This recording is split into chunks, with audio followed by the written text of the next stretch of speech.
ಸಹಸ್ರಲಿಂಗಾರ್ಚನೆ ಅಂತ. ಈ ಸಹಸ್ರಲಿಂಗಾರ್ಚನೆಯನ್ನು ಮೊಟ್ಟ ಮೊದಲಿಗೆ ಜೈಗೀಶವ್ಯ ಮಹಾಮುನಿಗಳು ಮಾಡಿರ್ತಕ್ಕಂಥದ್ದು. ಇದನ್ನು ಅವರು ಕೈಲಾಸಕ್ಕೆ ಹೋಗಿ ಕೈಲಾಸದಲ್ಲಿರ್ತಕ್ಕಂಥ ದೇವತೆಗಳೆಲ್ಲಿದ್ದಾರೋ ಅದನ್ನು ನೋಡಿ ಅದೇ ಪ್ರಕಾರವಾಗಿ ಇಲ್ಲಿ ಯಂತ್ರಾನ ಸ್ಥಾಪನೆ ಮಾಡಿರ್ತಕ್ಕಂಥದ್ದು ಜೈಗೀಶವ್ಯ ಮಹಾಮುನಿಗಳು. ಮೊದಲನೇ ಸತಿ ಕೈಲಾಸಕ್ಕೆ ಹೋಗಿ ಬಂದು ಅಲ್ಲಿರ್ತಕ್ಕಂಥ ದೇವತೆಗಳೆಲ್ಲಿ ಸ್ಥಾನವಾಗಿರ್ತಾರೋ ಅದೇ ಪ್ರಕಾರವಾಗಿ ಅವರು ಇಲ್ಲಿ ಲಿಂಗಾರ್ಚನೆಯನ್ನು ಒಂದು ಯಂತ್ರರೂಪವಾಗಿ ಬರೆದು ನಮ್ಮ ಈ ಲೋಕಕ್ಕೆ ಕೊಟ್ಟಿರ್ತಕ್ಕಂಥದ್ದು. ಅದರ ಪ್ರಕಾರವಾಗಿ 1116 ಲಿಂಗಗಳು ಇಲ್ಲಿ ಇರ್ತಕ್ಕಂಥದ್ದು.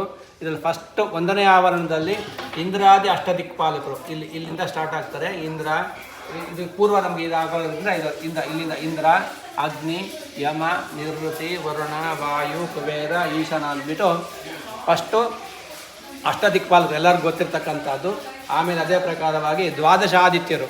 ಇಲ್ಲಿ ಹೂವು ಮುಚ್ಚೋಗಿರೋದ್ರಿಂದ ನಿಮಗೆ ಕಾಣಿಸುತ್ತಾ ಇರೋ ಸರಿಯಾಗಿ ಗೊತ್ತಿಲ್ಲ. ದ್ವಾದಶಾದಿತ್ಯರು ಇಲ್ಲಿಂದ ಸ್ಟಾರ್ಟ್ ಆಗ್ತಾರೆ. ಇಲ್ಲಿಂದ ದ್ವಾದಶಾದಿತ್ಯರು ಸ್ವಲ್ಪ ಜೂಮ್ ಮಾಡಿಕೊಂಡ್ರೆ ಅನಿಸುತ್ತೆ. ಇಲ್ಲಿ ದ್ವಾದಶಾದಿತ್ಯರು ಇಲ್ಲಿಂದ ಸ್ಟಾರ್ಟ್ ಆಗುತ್ತೆ. ಪರವಾಗಿಲ್ಲ, ಇಲ್ಲಿ ಮళ్ళీ ತೀರಾಗೋದಿಲ್ಲ. ದ್ವಾದಶಾದಿತ್ಯರು ಅಲ್ಲಿ 12 ಜನ ಇರ್ತಾರೆ. 12 ಜನ 2ನೇ ಆವರಣದಲ್ಲಿ ದ್ವಾದಶಾದಿತ್ಯರು. ಮತ್ತು ಅದೇ ರೀತಿಯ 3ನೇ ಆವರಣ ಬರುತ್ತೆ. 3ನೇ ಆವರಣ ಬಂದಾಗ ರುದ್ರ, ವಿಷ್ಣು, ಬ್ರಹ್ಮ, ವಿಷ್ಣು, ರುದ್ರ. ಫಸ್ಟ್ ಬರ್ತಕ್ಕಂಥದ್ದು ರುದ್ರ ಬರ್ತಾರೆ, ಆಮೇಲೆ ವಿಷ್ಣು, ಆಮೇಲೆ ಬ್ರಹ್ಮ. ಅದೇ ರೀತಿ 8 ದಿಕ್ಕುಗಳಲ್ಲಿರ್ತಕ್ಕಂಥದ್ದು ರುದ್ರ, ವಿಷ್ಣು, ಬ್ರಹ್ಮ ಆಗಿರ್ತಕ್ಕಂಥದ್ದು. ಅವರು ತ್ರಿಶೂಲ ಸ್ಥಾನದಲ್ಲಿ ಇರ್ತಾರೆ. ಅದಾಗ್ತಾ ಇದ್ದಂಗೆ ತಾಂಡವೇಶ್ವರರು 400 ಜನ ತಾಂಡವೇಶ್ವರರು. ಇಲ್ಲಿಂದ ಸ್ಟಾರ್ಟ್ ಮಾಡಿ 400 ಜನ ಇರ್ತಾರೆ. ಇವರು ತಾಂಡವೇಶ್ವರರು ಅಂದ್ಬಿಟ್ಟು 400 ಜನ ತಾಂಡವೇಶ್ವರರು. ಅದಾಗ್ತಾ ಇದ್ದಂಗೆ ಅಷ್ಟಬೇತಾಳ. ಇಲ್ಲಿಂದ ಬೇತಾಳ ಸ್ಟಾರ್ಟ್ ಆಗ್ತಾರೆ. ಇಲ್ಲಿಂದ ಸ್ಟಾರ್ಟ್ ಬೇತಾಳ. ಇಲ್ಲಿಬ್ಬರು ಇರ್ತಾರೆ. ಮತ್ತು ಇಲ್ಲಿಬ್ಬರು ಬೇತಾಳ, ಇಲ್ಲಿಬ್ಬರು ಬೇತಾಳರು, ಮತ್ತು ಇವ್ರಿಗೂ ಬೇತಾಳ. ಇದು 5ನೇ ಆವರಣ ಪೂಜೆ. ಅದಾಗ್ತಾ ಇದ್ದಂಗೆ 4 ವೇದ, ಋಗ್ವೇದ, ಯಜುರ್ವೇದ, ಸಾಮವೇದ, ಅಥರ್ವವೇದ, 4 ವೇದಗಳು ಪೂಜೆ ಆಗುತ್ತೆ. 4 ವೇದ ಪೂಜೆ ಆಗ್ತಾ ಇದ್ದಂಗೆ ಅಷ್ಟ ಗಣಪತಿಗಳು ಅಂತ ಪತ್ನಿ ಸಮೇತವಾಗಿ ಅಷ್ಟ ಗಣಪತಿಗಳು ಇಲ್ಲಿಂದ ಸ್ಟಾರ್ಟ್ ಆಗ್ತಾರೆ. 8 ಜನ ಪ್ರಾಪ್ತಿ, ಪ್ರಾತಃ, ವಶಿತ್ವ. ಆಯ್ತು, 8 ಜನ ಪತ್ನಿ ಸಮೇತವಾಗಿ ಅಷ್ಟ ಗಣಪತಿ ಪೂಜೆ ಆಗುತ್ತೆ. ಅದಾಗ್ತಾ ಇದ್ದಂಗೆ ಪೃಥ್ವಿ ಲಿಂಗ, ಜಲಲಿಂಗ, ಅಗ್ನಿಲಿಂಗ, ತೇಜೋಲಿಂಗ, ಯಜಮಾನಲಿಂಗ, ವಾಯುಲಿಂಗ, ಇದು ಕಾಳಲಿಂಗ, ವ್ಯೋಮಲಿಂಗ ಅಂದ್ಬಿಟ್ಟು 8 ಲಿಂಗ, ಪೃಥ್ವಿ ಲಿಂಗಗಳು 8 ಲಿಂಗಗಳು ಪತ್ನಿ ಸಮೇತವಾಗಿರ್ತಾರೆ. ಅವ್ರ ಪೂಜೆ ಆಗುತ್ತೆ. ಅವ್ರಾಗ್ತಾ ಇದ್ದಂಗೆ ಮತ್ತೆ ಇಲ್ಲಿ ಬರುತ್ತೆ. ಇಲ್ಲಿ ಸಪ್ತ ಇದೆ 8 ಜನ ಇಲ್ಲಿ ಅಷ್ಟಮಾತೃಗಳು. ಇಲ್ಲಿ ಮತ್ತೆ ಅಷ್ಟ ಗಣಪತಿಗಳು, ಅಷ್ಟಮಾತೃಕೆಗಳು, ಅಷ್ಟಸಿದ್ಧಿಗಳು, ಅಷ್ಟ ಶಕ್ತಿಗಳು, ಅಷ್ಟ ದ್ವಾರಪಾಲಕರು, ಮತ್ತು ಇಲ್ಲಿ ಅಷ್ಟಾಷ್ಟ ಭೈರವರು, ಮತ್ತು ಅಷ್ಟಾಷ್ಟ ಭೈರವರು ಇರ್ತಾರೆ. ಅವ್ರ ಪೂಜೆ ಆಗಬೇಕು. ಅದಾಗ್ತಾ ಇದ್ದಂಗೆ ಮತ್ತೆ ಇಲ್ಲಿ 7 ಜನ ಇರ್ತಾರೆ. ಇಲ್ಲಿ ಸಪ್ತ ಸಮುದ್ರಗಳು, ಸಪ್ತ ನದಿಗಳು, ಸಪ್ತ ಋಷಿಗಳು, ಸಪ್ತ ಪರ್ವತಗಳು ಪೂಜೆ ಆಗಬೇಕು. ಸಪ್ತ ಪರ್ವತಕ್ಕೆ ಪೂಜೆ ಆದಮೇಲೆ ಷಟ್ತಾರಕರು 6 ಜನ ತಾರಕರು ಇರ್ತಾರೆ. ಇವರು ಸುಬ್ರಹ್ಮಣ್ಯ ಸ್ವಾಮಿ ಸ್ವರೂಪವಾಗಿರ್ತಕ್ಕಂಥದ್ದು ಸುಬ್ರಹ್ಮಣ್ಯ 6 ಜನ. ಅಲ್ಲಿ ದ್ವಾದಶಾದಿತ್ಯರು 11 ಜನ ಇರ್ತಾರೆ. 11 ಜನ ದ್ವಾದಶಾದಿತ್ಯರು. ಇದಾದಮೇಲೆ ಪಂಚಬ್ರಹ್ಮರ ಪೂಜೆ ಇರುತ್ತೆ.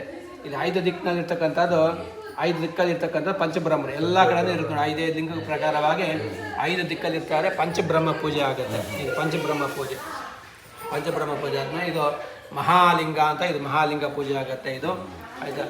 300 ಇದು ಬಂದ್ಬಿಟ್ಟು ವಿಶೇಷವಾಗಿ ಮಹಾಲಿಂಗ ಪೂಜೆ